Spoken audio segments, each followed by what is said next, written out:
Hey guys, first regardsman here. I'll be talking about the September community update for Space Marine 2 that Saber Interactive posted like 20 minutes ago. I haven't read through all of this yet. I have skimmed over a little bit of it, but I want to go through it all with you today. So first up, we have Greetings Space Marines. Let's rewind a little on what's happened this month and let's see what's coming. The first anniversary, September marks the first anniversary of Space Marine 2. We want to thank you all for the continued support and enthusiasm you've shown for each update. Your devotion and passion has been a blessing and a source of motivation to us. We value your feedback and enjoy working in collaboration with you like we did through this first year. I will say Saber is pretty good at taking feedback compared to a lot of PvE companies. Like companies like Fat Shark might not do it as much, but they definitely do listen to people, though I feel like a lot of it is time constraints, which does kind of suck for things that get implemented. But as far as like this statement goes, I do agree for the most part. Next, I say both Saber and Focus are incredibly fond of this project and will continue to cherish it. We cannot wait to see how the second year rolls out.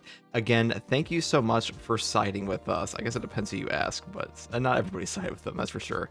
Now we have like the new thing here, 1 year, thank you Space Marines. You will see that this month our game director has left a few personal notes in the community update, giving away hints on the development of the game. Now, the latest news is this month we released the 10.0 anniversary update, including new free and DLC content such as 2 new game modes, Hellbrute Onslaught and Stratagems. This one, a ton of people didn't play. This one, a lot of people were upset about because it's pretty damn hard. They say the new weapons like the Pyre Cannon, the Power Axe, and the Hero Weapon variants, the Chaos Spawn, and the Mutilith Vortex Beast, which is by far the best boss in the game, along with improvements and balancing on both PvP and PvE. I will say the improvements on balance for patch 9.0 especially were amazing. Patch 10.0 definitely did less than patch 9.0 did, but still pretty good on that front. Next up, they say patch 10.0 stability. Patch 10 was our biggest update for the game, and unfortunately, a lot of minor yet super game-breaking issues or balancing misconfigurations got in it. I would like to apologize for the inconvenience caused. Normally, we would catch the issues during the PTS phase, but we didn't do PTS for patch 10.0 because we simply didn't have the time for it. Plus, we didn't want to spoil the surprise. PTS will return for patch 11 and all subsequent patches unless we do another huge anniversary patch. Now, I do want to mention that on the official Saber Interactive Discord, they did mention that patch 11 will likely be coming out at the end of November. We'll probably see a PTS patch for that, or like a PTS server for that, like prior to that, within like the early November period, I expect. But as far as this goes, the PTS for patch 10.0 not happening does kind of suck, but I do think that the PTS servers in this game especially do take away from the updates because they're only on PC, and like by the time the actual update comes out, all the PC players that play on the PTS patch, they've already played what is basically an identical patch, because to be honest, I don't entirely agree with this entire thing they're saying here because they don't really seem to change a whole lot from the PTS. Some bugs from the PTS servers have carried into the live game over and over and over, so I don't know, like hopefully the future PTS servers are a little bit better than this. Next, they say regarding the issues with battlefield conditions that have occurred since the implementation of stratagems, i.e. equipment malfunction blocking the progression on exfiltration. We were made aware of that and are currently working on it to prevent this scenario from happening again in the future. Sorry for the inconvenience. I think this kind of confirms that these are basically randomized stratagems every single week, but still, yeah, that was pretty brutal. Next, they say stratagems. Our objective with stratagems was to add the hardest content in the game. We are not planning to make weekly hard stratagems easier. However, we are going to continue to address some of the issues of daily stratagems in patch 11. First of all, daily stratagems are random, so you confirm right there. This is why some of the battlefield conditions and combinations do not make any sense or are too punishing / restrictive for no reason. The truth is that there are not enough battlefield conditions right now. With patch 11, we're going to add a second batch of battlefield conditions, like 50 of them. Having more battlefield conditions will allow us to remove some that don't work on their own from the daily rotation pool. I'm happy to hear this because I don't think the battlefield conditions as we have them right now are very well implemented. I think a lot of them are very unfun to play around with, like armor malfunction. And some of these missions aren't difficult, they're just difficult in the wrong way. You know, a lot of people talk about the term artificial difficulty in a game, and usually that's when a game like shoehorns you into a non-skill expression type of gameplay to beat us type of content, if that makes sense. Which is just like, that's how I feel about a lot of the battlefield conditions right now. Having more battlefield conditions will allow us to remove some that don't work. Okay, they say weekly stratagems are completely different. Each weekly stratagems are pre-made battlefield condition combinations plus level attached to it. All 52 weekly stratagems are handcrafted and are designed to be either hard or fun, depending on the week. The key here is to make sure that it's different every week, and ideally players have to alter their play style. Now, the week 5 hard stratagem is a double extremis mission, basically, on top of extremis off of reinforcement calls. I think this one is by far the hardest for people to do. I will make a guide on that later, but like this week's is pretty brutal. Week 5 is by far the hardest. It is kind of absurd how difficult this one is. You can complete it solo, but you need to use some pretty particular builds. Next, they say we are working on allowing players to toggle battlefield conditions manually in private lobbies so players can come up with their own fun combinations. That's really cool. Siege mode will eventually see battlefield conditions integrated into it for increased replayability. Now, that would be very interesting. I'm curious to see if you get accolades off of that as well, but that's a pretty cool idea.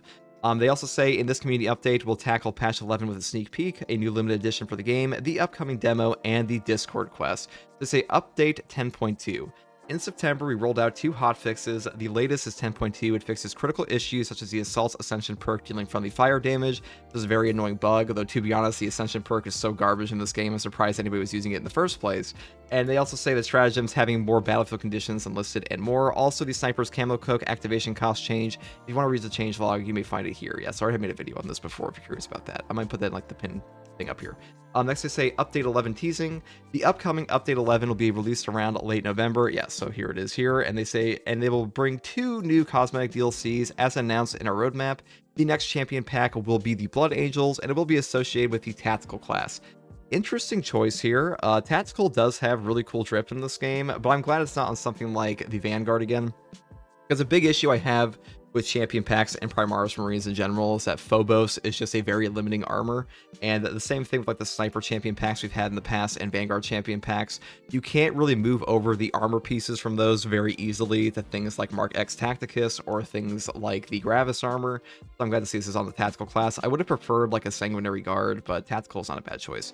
They said, yes, tactical. Now, before all Blood Angels come to our office searching for Horus, please note that the champion pack will also come with its own unique jump pack. Oh, that's really cool. And its individual parts that can be used separately like the other champions. Yeah, so this one should be able to be put on things like the heavy, the tactical class on top of the assault class on top of the bulwark class. That's a pretty good change here. We will reveal its design in the October community update. As for the Salamander's cosmetic pack, it will include the heraldry of various Salamander successor chapters as well as different armor parts. So I am looking forward to that as well because Salamander is pretty cool. Regarding gameplay additions, the next PvE operation will be an off-planet mission introducing a new boss fight. Here's a preview of the inside and outside of the area. Wow, so it looks like a Space Hulk here, or maybe like a broken... This is pretty damn cool. I mean, it's only like one screenshot, so there's not much to say about this, but a new boss fight, I wasn't expecting that. You know, honestly, if every single mission going forward has a boss fight at the end on the level of the Vortex Beast, I think we're in for a treat. I think Vortex Beast was a very well-designed boss fight, especially for groups. Pretty damn hard in solo, but yeah, it's definitely a good place to be. This one looks pretty damn cool here. I always like Space Hulk Deathwing, so I'm pretty interested to see like a space mission. Next, they say, we've also seen that you have many questions regarding the heroic weapons. We will keep adding new heroic weapons with the major updates starting with Update 11. See, this is kind of expected because I assume they're going to drip feed them to us over the course of Year 2, and by the end of Year 2, we'll have a heroic variant for every single weapon in the game, and then they'll start releasing new ones. We can't show you them yet, but we can already tell you that the Thunder Hammer will be among these weapons. All right, that's pretty interesting. I heard this one's going to have like an aftershock effect, but leaves like a shock grenades. That could be pretty cool. They also say, lastly, on the Update 11 topic, a long-awaited feature will be the bots customization. When launching a PvE operation with bots, they automatically equip one of your loadouts. We will detail this new feature later on, so bear with us. This could be really cool to have like a little bit of a bot mode. Now, solo with bots is pretty easy in this game compared to the true solo, and this will make it a far more like a reasonable way to play the game without your friends and stuff like that. So pretty good for that. Oh, and here's more news to rejoice to. There will be a public test server for patch 11. Stay tuned. Yeah, they did mention this before, so I don't know why they're putting it in here. Next, they say heroic items. We're going to continue adding more and more heroic items to the games, both armor and weapons. With weapons, the objective is to have at least 2 heroic weapons per archetype. Overall, heroic weapons are meant to allow different playstyles. They are meant to be a side grade for existing relic weapons, powerful only when played in a specific way. Also, there will be more ways to obtain accolades, but only via playing the game. I don't know why they're saying they're supposed to be a side grade when they previously mentioned they'd be the most powerful version of weapons in the game. This is actually seems like they're backtracking their original statement, which, to be fair, I do think that side grades are better for the health of the game and the longevity of the game because more viable builds is always better. But in this case, I don't know why they ever said these were supposed to be like the best weapons in the game. Like they're clearly side grades, so that's kind of a strange thing. Next, they say Siege Mode. Siege Mode get a lot of additions to its sandbox gameplay, and there are going to be reasons to come back to it. We are not done with it. Okay, yeah, because Siege Mode is kind of neglected right now. Next, they say customization. Over the course of the year, we're going to continue expanding customization options, and not only with the new parts, but with new options as well. Without spoiling the surprise, here's some hints that we're going to implement. Something we should have done a long time ago, something we said we were going to do, but nobody noticed, something we said we were never going to do. Hopefully this is perk loadouts, because they did previously say they are not working on perk loadouts at all, like when the game first came out. You can actually read that in like the first community update ever for this game, is that they said that perk loadouts are not a priority for them at all. I pray to God this is what they're talking about. So we'll see. Maybe we'll get like a new faction, but I doubt that, to be honest. This is for customization after all. Next, they say new limited edition. A fresh brand new limited edition is here. The Ultima limited edition contains the base game, an exclusive steelbook, Season 1 Pass, and Season Pass 2, and the McCrog's Chosen DLC. This looks pretty damn cool. I want to see, you know, the original one had like a Titus statue with all of the Tyranids around him, like him basically suplexing a Hormigaunt or something. But in this one, I mean, steelbooks are cool, but like this is some old type of limited edition. But, you know, having a way to get the Season 1 and 2 pass is pretty nice. And the final thing they have here is October community event. The Vortex Scouring from October 2nd to 16th. Team with your fellow Space Marines to collectively bring down 500,000 Vortex Beasts. If you successfully complete this mission, you'll get the Infiltrator helmet for the Vanguard and Sniper classes. So we're getting the proper Phobos helmet. The Phobos helmets in Space Marine 2 since launch have been absolutely terrifying. They have been the most cursed helmets I've ever seen in a game, like the half helmets with like your forehead open. They look terrible, and I'm glad we're finally getting like a proper Phobos helmet here, because I'm kind of shocked this wasn't in the game for like over a year, but finally we have the proper Phobos. They also say that please note that pros is required to claim the item. I'm sure they'll piss some people off, but at least we're getting this. Next, they say tell your mates to play the demo. From October 16th to October 20, a demo for players who haven't played Space Marine 2 yet and are curious will be available on Steam and consoles. This demo will give you the first look at the campaign, Reign of Terror, and Skyfire PvP modes, except Hellbrute Onslaught will be playable, and 3 operations will be available: Inferno, Decapitation, and Vox Apparatus. All classes will be playable and all weapons available. Rest assured, if the demo convinces you and decide to purchase the game, your progression will be carried to the full game. So I'm curious if this will allow you to play, well, clearly if they have PvP modes, allow you to play online.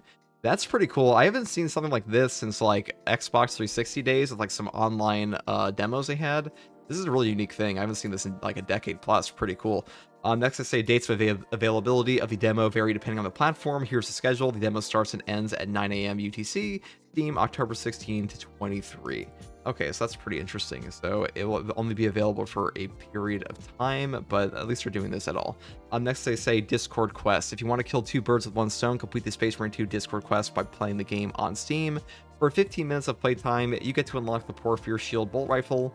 Discord will provide you with a code to redeem the reward in the full game. Non-owners play the demo for 15 minutes and earn the reward. Owners play the full game for 15 minutes to earn the reward. This event starts on October 16th at around 3 p.m. UTC and ends on October 23rd at 9 a.m. UTC. That's kind of cool. They're letting people who play the demo get this version as well. Now, I think all the Porphyr shield skins look like absolute donkey ass in this game, but like, I mean, more skins are always good. Next, I say that's it for this month. Thank you for your support. Join the community on our official Discord server where 80k chit chat everything Space Marine 2, share their thoughts on the game, and find PvP or PvE matches every day. We're eager to hear from you. Emperor protects, Saber, and Focus. So I'm looking forward to seeing the official patch 11 update. Now, obviously, they only teased us a little bit here.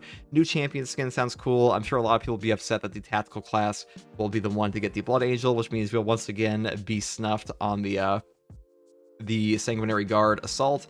But this new mission looks really cool. A Space Hulk is something people really have fond memories of. You played Space Hulk Deathwing, and you know, having space combat in general for Space Marines is pretty common in Space Marine lore and just like a lot of the tabletop games as well.